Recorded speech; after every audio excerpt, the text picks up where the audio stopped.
That we had. So this question involves the world of pro wrestling and my career in pro wrestling. It was a really great question. It really got me thinking. And the question was, what is my career high in pro wrestling in the WWE, and what was my career low in the WWE? I'm going to start with my career low because oftentimes our lows are often a setup for one of our highs.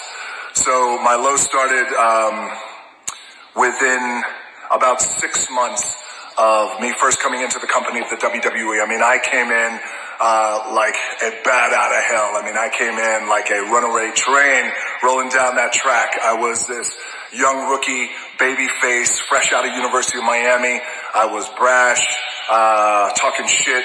We were national champions, played for the national championship multiple times, and we went down, our teams went down as some of the greatest teams in the history of college football, and I played with some incredible players. But when I got to the WWE,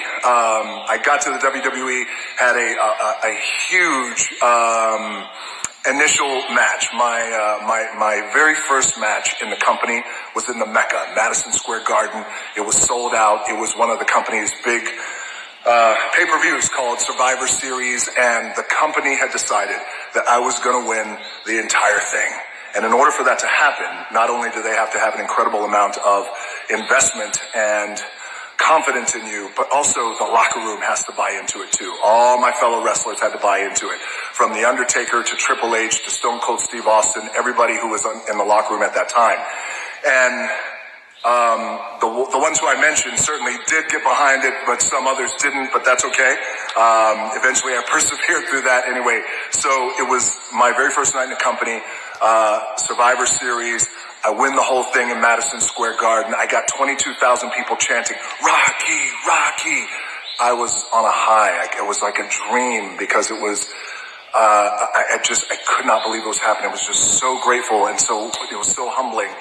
And a few months later, the company decides that they were going to make me Intercontinental Champion. I mean, that's how much I was getting over, ascending in the world of professional wrestling. And in that world of pro wrestling, it's not real. I'm not actually beating somebody in the middle of the ring, 1, 2, 3. I'm not like knocking them out. It's a dance. It's a show. Nobody's really beating me. I decide who wins, who beats me. And just like my opponent decides if they're going to let me win or not. So the company decided that they were going to make me Intercontinental Champion. Had a phenomenal match with one of my best friends in the pro wrestling business still today, Triple H. And again, I was on a high. Now, what's interesting, what was going on at that time in the world of pro wrestling is it started to shift. And no longer did fans want tradition. They wanted to buck tradition. They didn't like cookie cutter. They didn't want stale. And they wanted anti-authority. And anti-authority came in the form of Stone Cold Steve Austin, where he was telling Vince McMahon right there. And I represented everything that was wrong at that time with pro wrestling. So the fans turned on me. They started chanting, "Rocky sucks, Rocky," every arena I went to. Now imagine I'm the champion, and every arena I went to, they were chanting, "Rocky sucks." And it was hard for me, as you can imagine psychologically, but also hard as a company. The company's scrambling, like, what do we do? They've never seen anything like this before. Vince McMahon said, "I've never seen anything like this." A visceral reaction that is so anti what we want. It all culminated to WrestleMania. It was my very first WrestleMania as Intercontinental Champion. I wrestled the Sultan, who's also Rikishi, who's my family, my Ainga, and 15,000 people in Chicago were chanting, "Rocky sucks." And this is WrestleMania. And I remember Rikishi telling me, "Don't listen to him," but you can't help it. You're listening to him. That was the culmination. The companies felt like we can't do anything anymore with Rocky Maivia. They took the belt off me, Intercontinental Champion. They gave it to somebody else, Owen Hart, I think it was, a dear friend, rest in peace. And I got hurt and I was sent home for the summer. Now, while I'm sent home for the summer, that was my low, because now I'm at home, I have no money, and I'm thinking my wrestling career is just like my football career. It's all going to end before it actually begins. And I'm thinking, Jesus Christ, do I go to law school because I wanted to work for the CIA? And I thought, well, I can't afford law school and my study habits are the shits. Do I even consider UFC? Do I do UFC? And I went, well, I prefer not to get punched in the face. Do I go to Japan to wrestle in Japan? I don't know if I could even do that. I need a fresh start. So I had a lot to reconcile, but the main thing I needed to reconcile was the fans booing me. But I realized over that summer that they didn't hate me for being me. They didn't actually hate me. They actually hated the fact that I wasn't being myself, because I would go out as a babyface and they would be like, Rocky sucks. And I was told by the company, you gotta smile because you're happy to be there. So I would go out and fans would say, Rocky sucks. And I would say, hey, thank you. Die, Rocky, die. Yes, all right, yeah. I wouldn't respond, and they hated that. And of course they did. That was my career low. I come back to the WWE. Vince McMahon says to me, hey, I'm going to bring you back. It was in August of 1997. I'll never forget it. I'm going to put you with a militant group called the Nation of Domination. These guys all wound up being my brothers, great friends. And it was a black militant group. And, you know, Vince said, because you're half black and you're half Samoan, I want you to join the group. I said, I'll join the group. That's fine. But here's the thing. I don't want it to be a black and a white thing. I want it to be a respect thing, because I want to earn the respect of everybody. And I just don't want to say just because of my color of my skin. And I said, there's something bigger here. There's just a bigger idea here that would help lift the nation. Yes, we can be proud of who we are and our culture, but it's also important that I say, I'm going to go out there. It's not a white thing. It's not a black thing. It's a me kicking your ass thing. Vince said, sure, go out. You go out and say it. I went out and I said it. I said, Rocky Maivia is a lot of things, but sucks isn't one of them. And this is on live TV. On Monday Night Raw, and I said, it's not a black thing, it's not a white thing, it's a me whipping your ass thing. Something to that effect. And I just kept it there, dropped the mic. Fans were kind of booing, kind of chanting, Rocky sucks, but they could feel something. They could feel like a difference, because I was just being me. The next pay-per-view I had was in Chicago, the place that booed me out of the building. The Nation of Domination, our music hits. And the Nation of Domination was this badass music. It had a thumping drive to it. We are the Nation of Domination. Boom, ta, boom, ta, ba, ba. Kind of like that. And we would walk out. I'm walking out. And just in this syncopated beat, you start to hear 15,000 people. Boom, ta. Rocky sucks. Rocky sucks. Rocky sucks. I mean, hard. Blowing the roof off the place. I got goosebumps now thinking about that. And I had goosebumps walking to the ring. I get in the middle of the ring. I pause. I want to see what happens to this crowd. Rocky sucks. It got stronger. And all I did, I kind of turn around. I look this way. It got so strong. That place was fucking vibrating, that arena. I knew in that moment that I was in rarefied air, and that rarefied air in professional wrestling is me doing absolutely nothing and having the crowd right there in the palm of my hand. Did nothing. Rocky sucks. Looked at him. Rocky sucks. And all I did was go, No. And when I went home that night, back to the hotel, I realized that I had something special. And I was so elated. And it was like a weight was lifted off my body.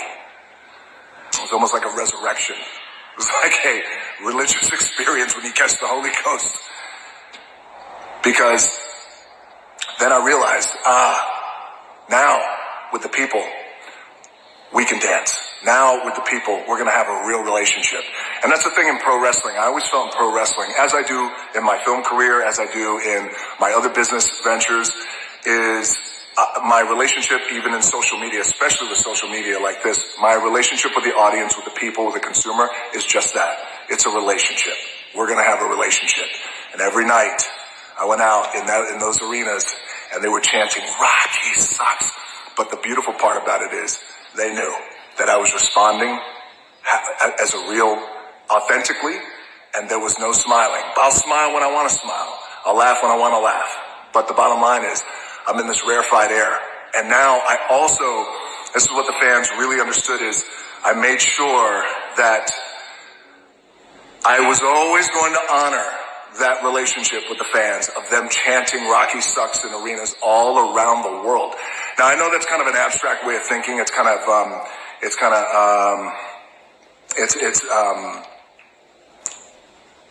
not a typical way of thinking. It's very counterintuitive because you're like, wait, everybody's chanting Rocky sucks and they're hating you. Why would you embrace that? I embrace it because it's the relationship. And I know that they know that they know that I know that we have a connection. And eventually it got to a place where I just couldn't get booed anymore as hard as I tried. Then I just turned into a big good guy baby face talking shit. But again, that was the birth of the character of The Rock. But that night when I stood in the ring and they started chanting Rocky sucks to the beat of that ring music, and all I had to do was look at him and it came unglued. That was my high. That was my wrestling high because that was the anchor that then allowed for everything else to happen the rest of my pro wrestling career. So my low was then chanting Rocky sucks as me as a babyface. My high was them chanting Rocky sucks with me as a heel, but I was going to respond authentically. And since then, by the way, that logic I carried with me still today.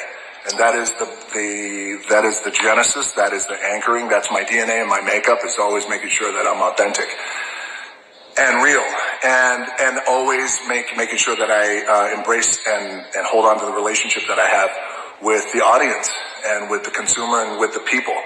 Because, and when you treat it like that, and it's benefited me that I treat this like a relationship, we laugh, we cry, we get our asses kicked, we get knocked down, we get back up, we support each other, we entertain each other, we make each other laugh, we live, we go through pandemics, we do everything that we can to be better today than we were yesterday. So this is the relationship that I honor, and that was my lows and highs in the world of professional wrestling. And by the way, there's a lot of wrestlers in the locker room, men and women, who feel like they just can't break through, who feel like they're doing everything they possibly can in the world of pro wrestling and in the WWE, of course, where they can't turn the corner, they can't get over as a wrestler, they're not getting the reactions that they want to get from the audience.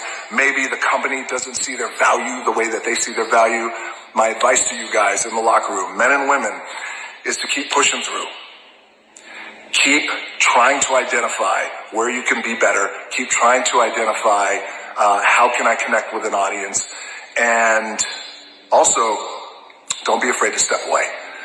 And I know, again, that in itself is counterintuitive because you want to make money, and I understand that. But sometimes when you step away from something, it allows for a greater clarity that you could step back, create space, and go, this is what I wasn't doing right. This is where I can improve. This is how I can connect. Maybe you come back as a different character. Maybe you come back with just a couple of tweaks in the kaleidoscope, tweak, and then all of a sudden you have a different view, and the audience has a different view of you. So I would say just keep plugging away, keep pushing through, and if you need to, create some space, walk away, and you might get that clarity. And then you come back, bang, have this amazing relationship with the audience, and the company sees your value the way they should. All right, thank you guys for the Q&As. As always, I appreciate it. And most importantly, I hope you guys are staying healthy, staying safe, staying sane during this time. And I appreciate you all. And it's a relationship. I honor it.